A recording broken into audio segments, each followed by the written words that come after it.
Hello, everyone.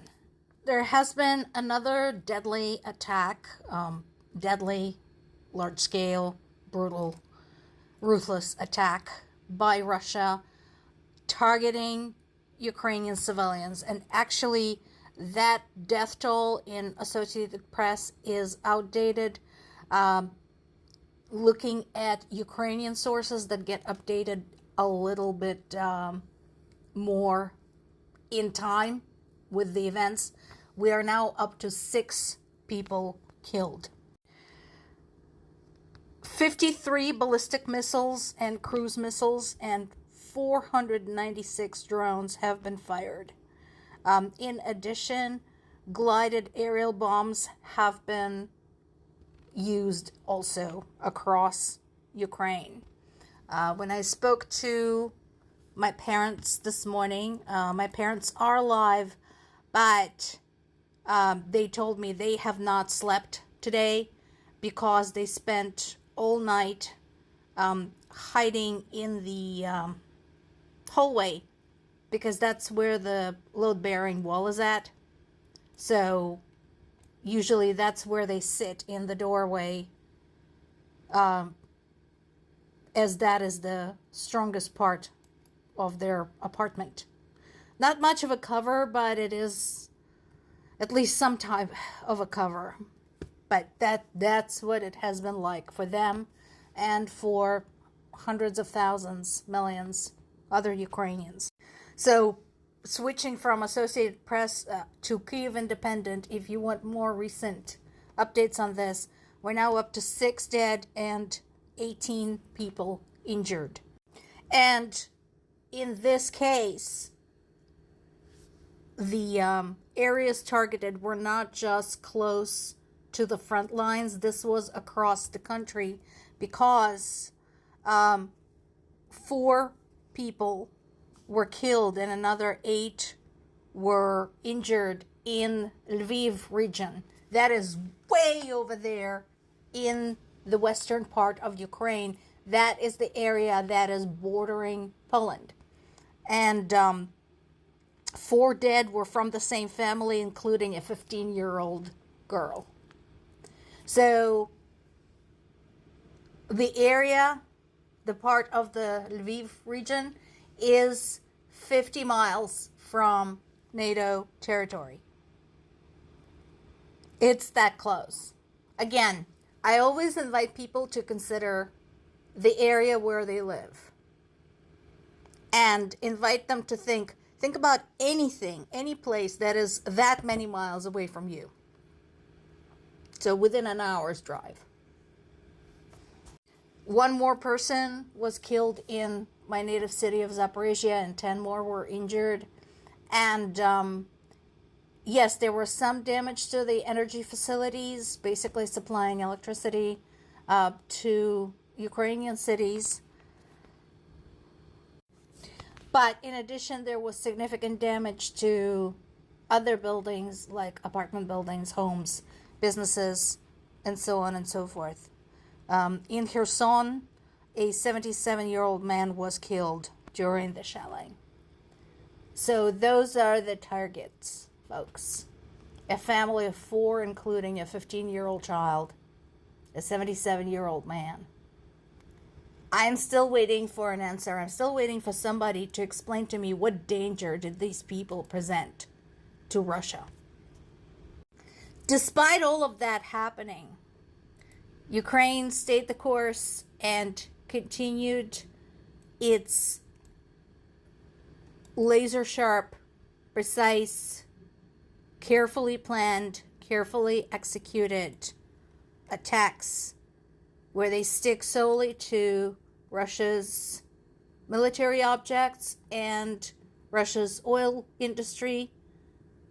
And I know, again, some people are going to argue, well, aren't oil refineries, etc., aren't they civilian objects?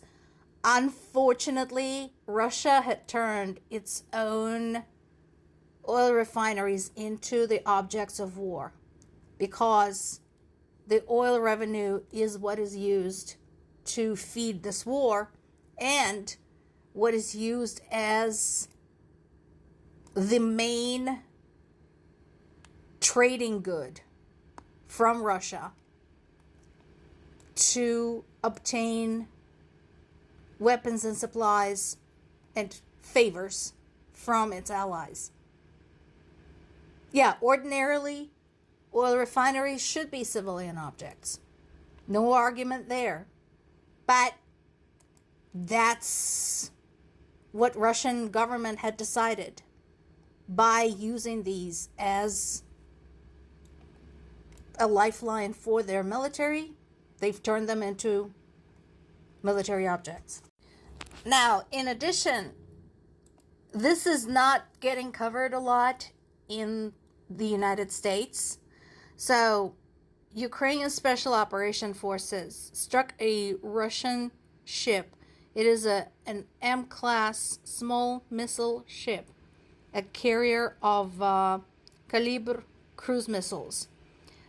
The ship was in the Lake Onega in the Karelian region. Why is this important? I think I'd better show you. So, inside the red circle is that lake. Look on the left side of the screen. Finland, Estonia, Latvia, Lithuania. I think by disabling this ship, Ukraine had just done all of those countries a ginormous favor.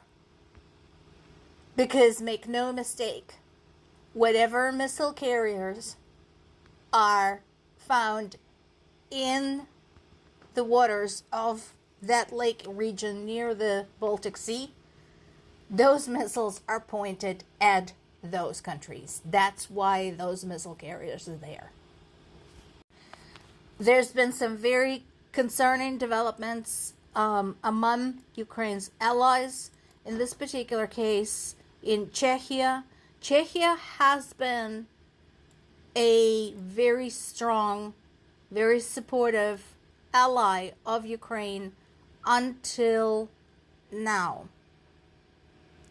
Czechia's populist NO, yes, party had won the majority of the votes compared to the ruling party, to the current ruling party. That is a problem because the populists oppose Ukraine's joining EU, Ukraine's joining NATO, and Czechia providing any kind of aid to Ukraine. Now, here's what is so weird about this. Remember, Czechia is part of the former Czechoslovakia, right? Now we have two separate entities there. And in the past, that country, Czechoslovakia, was part of the socialist bloc and for several decades under Soviet control.